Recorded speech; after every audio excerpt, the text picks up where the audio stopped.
Ya pemirsa, DPR resmi mengesahkan Panglima TNI yakni Jenderal Agus Subianto, dan langsung saja kita menuju DPR untuk mendengarkan pernyataan yang akan disampaikan oleh Jenderal Agus Subianto selaku Panglima TNI yang ekonomi, baru. Ya. Jadi kemudian tentang satuan di sana di laut di Natuna ada satuan terintegrasi.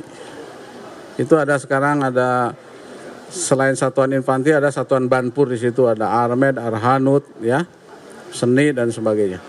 Itu nanti akan saya evaluasi sesuai pertanyaan tadi itu untuk menjawab tantangan tugas tadi itu apabila terjadi konflik, ya.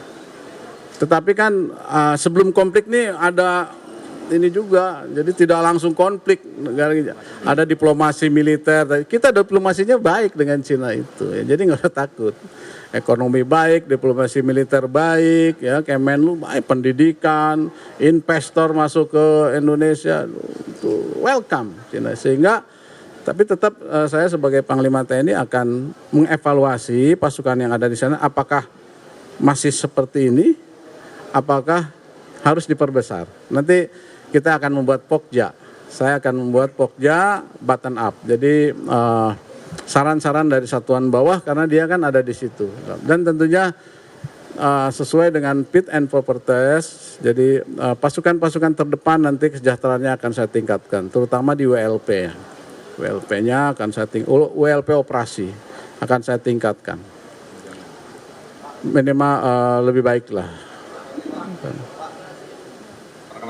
Izin Pak, perkenalkan saya Naufal. Pak, mungkin saya ada beberapa pertanyaan yang ingin saya tujukan kepada Bapak. Pertama, Pak Yudo sendiri menitipkan nih Pak soal pilot Susi Air gitu kepada Bapak, dan mungkin langkah selanjutnya apa sih Pak yang Bapak ambil.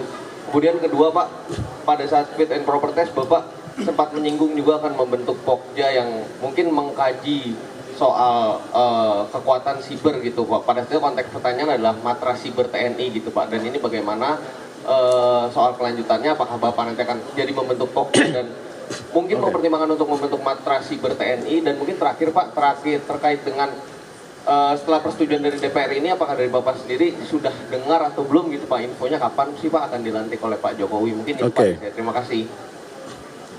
Yang pertama tentang Papua.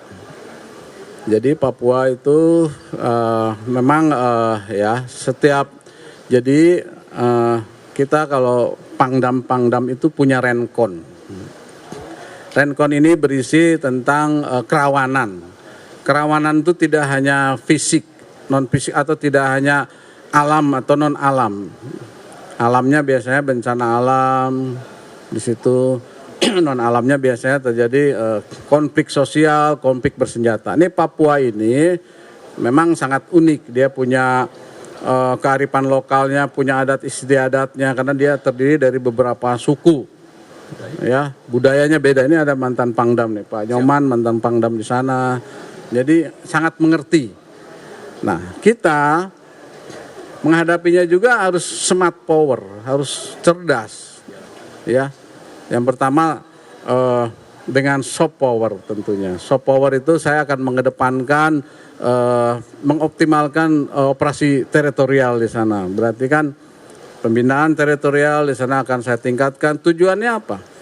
Tujuannya untuk meningkatkan kesejahteraan, mempercepat pembangunan di daerah situ, ya kan? Tentunya ini kalau bisa harus kolaborasi dengan kementerian yang terkait. Ya, jadi kalau misalnya dari PUPR membangun jalan, itu harus koordinasi dengan kita supaya